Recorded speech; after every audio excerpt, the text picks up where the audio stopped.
Thank you, Kelly. That was awesome. Okay, one last segment for this evening. This is the Functional Forum. 16 months ago, a really good friend of mine, Gabe Hoffman, and I set an intention that we were going to build and develop the most awesome, the biggest practitioner meetup for doctors, and we did it all last year. None of you probably knew about it. Reed and Tammy knew about it because they came to everyone, and Laura and other people came, and it was great. We did it in a little yoga studio just across the way, and we were looking at, what is the kind of content that we wanted to deliver in this, and how did we want to deliver. And Gabe, who I've known for a long time, I think he actually delivered the most interesting talk of the whole of last year, which was actually, how do we get people to do what you want them to do? How do we inspire that? So, Gabe, the stage is yours. Good job. Thank you, James. What happened to my intro music?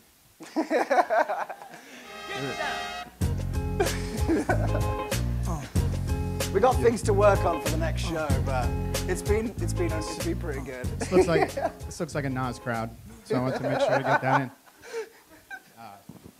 Yeah, thank you so much. I mean, this is an exciting night for James and I, just the accumulation of a lot of work. Obviously, James on his way to being a star.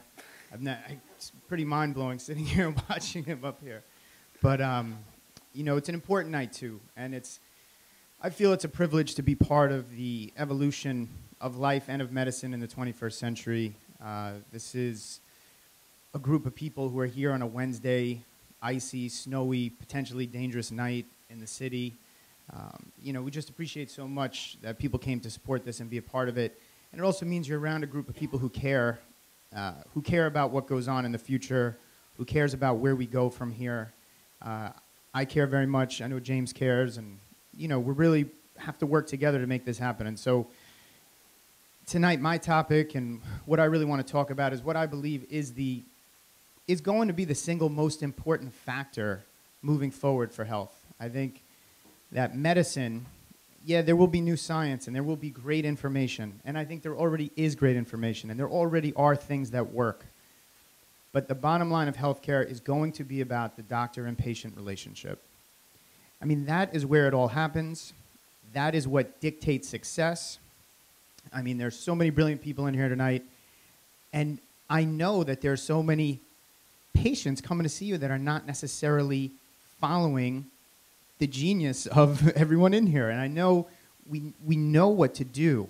But the question is, how do we connect to people and how do we take them through that? Now, I'm specifically, I think, uniquely sensitive to this topic.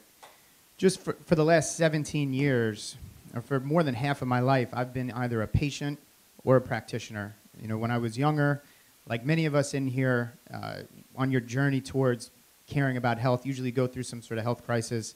Initially, for me, I was diagnosed with Hodgkin's disease. I had went through, chemotherapy and radiation and years of conventional medicine and sitting across from doctors and, feeling the way pretty much everyone feels when they're sick, which is disempowered and helpless, and definitely unaware that there was anything that I could do that would affect the outcome of what was going to happen.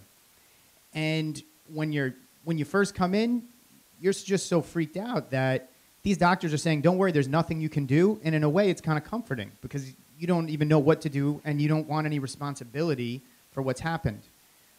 It wasn't until stem cell transplants, being in a coma for 10 days and coming out of it, that my family and I decided that, maybe we should start to explore some other options. And there was a moment when I spoke with a biochemist at the time, and he put me on a supplement regime. And, since that moment, I've never looked back. Now, in hindsight, what I recognize now about that was it was the first empowered step I had ever taken. I don't believe, on some level it is the science, it was the supplements, but something had changed where I became conscious of that I could be involved in the process. Now, in the natural world, we're recognizing this. We're telling people there are things they need to do, which is great. However, we have to do a better job of it because the model that is still prevalent, whether it's conventional medicine or whether it's natural medicine, is a disempowered, sick person coming into your office and saying, please save me. Save me. I do not know what to do. And we're dispensing something to save them with. Now, in the conventional model, it's using those, pharmaceuticals, and, we can't support that. But even in the natural model, I do not believe people are going to get better from this experience. After, coming through my own illness, going back to school, and now spending the last 7 years in the practitioner side and sitting across from people, what I have seen and what I believe is that the journey through health, from illness to health, is a journey from being disempowered to empowered. That it's people looking to gain control of their life. And what's happening today, and the reason why our model needs to change is, even though you're giving good ingredients, people aren't necessarily listening to what you're saying. Because someone comes in to see you, and you give them a plan, and you'll say, I'll see you in 6 months. And they say, yeah, sure. But they're not just coming in to see you. They're going to an acupuncturist. They're going to a massage therapist. They're going to a nutritionist. They're going to me. They're going to a colon hydrotherapist. They're going to talk to a guy in the health food store they trust probably him more than anyone for some reason. There's the checkout counter, and then the internet. And the internet is ridiculous. So what happens is the people are taking a little bit from each one of us and creating their own model. And it's not going to work. And we can sit there and know that we gave them the right answer and feel good about ourselves, but are people getting better? And at a certain point, I think we all have to ask ourselves, do we want to be right, or do we want to help? And ultimately, we have to engage with people in a way that we know that they're involved, that they're getting involved with the process. That's what I believe will create the different dynamic, where we're no longer saving them, where we are now on their team, where we're just a team working together. And moving forward, what that will do is allow people to feel empowered around their process. So as you develop that relationship, trust is something that has to not be assumed. Trust has to be earned. I think we assume that everyone's going to trust us. And like was brought up earlier tonight, sales, we're not in sales, but guess what? People think you're selling them a lot of stuff. There's a lot of vitamins. There are a lot of things changing hands. And if you don't establish some level of trust, some level of relationship with them, basically we are in sales. And people, don't always like that. And so to help them, I believe we really have to learn how to step forward. I mean, people are controlling their own process. They're making their own protocol. There's no control. There's not enough control. And what gets established, and I don't mean the type of control where we're going to tell people what to do. But what I mean is the type of control that naturally asserts itself when two people are in agreement. When a doctor and a patient are in agreement with each other, that they are working together to accomplish something, there is a level of natural control that takes place where you communicate honestly, where people aren't afraid to tell you that they didn't do what you told them to do. See, people think they're coming to their teacher or they're coming to their parent. They're afraid to tell us what's really going on. And until we get past that fact, it's a lot of people coming in for short bursts, feeling good for a couple of weeks, and disappearing. When people come and see me, and they get really excited, and so I give them a list of things to do, and they come back in 2 weeks, and they're always like, Gabe, I've figured it out. I will never not do this again. I would never eat gluten again. Why would I ever do that? And I go, listen, I've done this a lot of times. I'm happy, but this is a long process. No, they cut me off. It's a whole, there's no way they would ever do this. They feel so good. And now I start to have a conversation with them right then to not expect that, because what I've seen happen is then when they're not perfect, a week after that, you never see them again. You never see them again. And so we have to start to open up that dialogue early on. So I'm going to go over a couple practical things, some things that came up in the last talk that you can do. And obviously every practice is different. The way you guys do it is different. But a few things that I've seen that's really helped develop these types of relationships.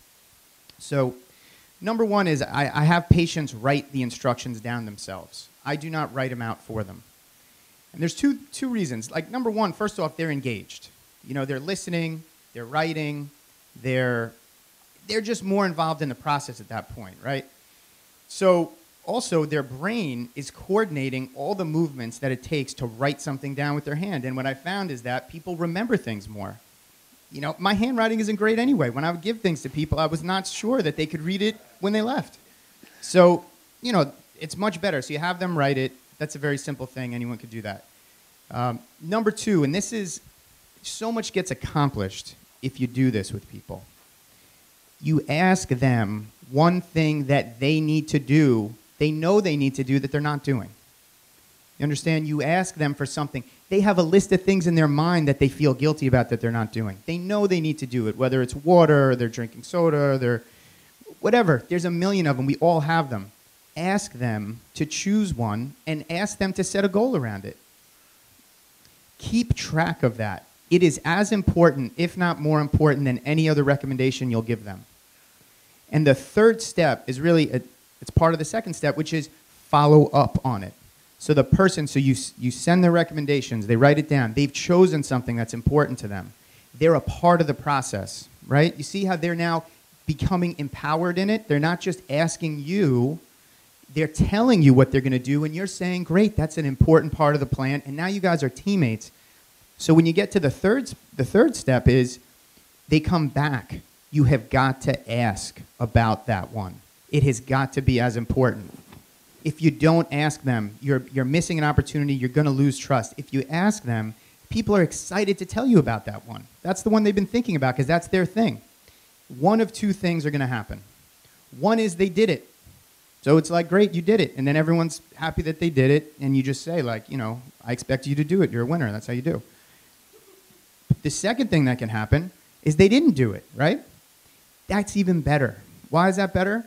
Because now they come in and they tell you they didn't do it. And you now get to be the person who says it's cool. It's okay. It's okay you didn't do it. People have constantly been told it wasn't okay they didn't do it. They've been beating themselves up for 2 weeks. They practically didn't show up to that appointment because they didn't. But you had already prepped them from the first session, like I said, that you may not do everything. So they know it's okay. They come back, and it's all right. You just change the goal. And then you've now created a relationship with them you could not have created any other way. The trust is higher. They feel closer to you. They see that you care about them. And moving forward, this is what has to be. I mean, for all of us, it's going to look different. Those are 3 things you can do. And there's many other options, and James is going over some with the health coaches and whatnot.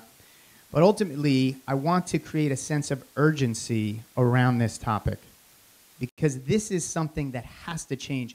It doesn't matter how many things we figure out moving forward if people don't do it.